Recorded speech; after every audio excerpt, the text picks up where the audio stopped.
Сырласу. Демеймін қара өлеңнен қол үздім, таусылмайтын азығымыз ол біздің. Келмейді қара өлеңді тастағым, мен де қазір өзге бағыт, басқа мұң.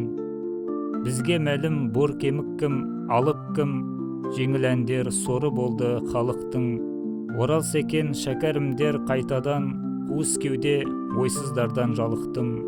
Ей ақыным, елге болады кім үлгі, шамаң жетсе оқы оларға жырыңды. Сен ғана түсінер деп мұңымды, саған айтып отырмын бар сырымды. Әлейханда Әуезовте жоқ бүгін, алақанмен ұстай алар шоқтығым. Дамыған ел болу үшін біздерге, санамызға керек екен көп білім.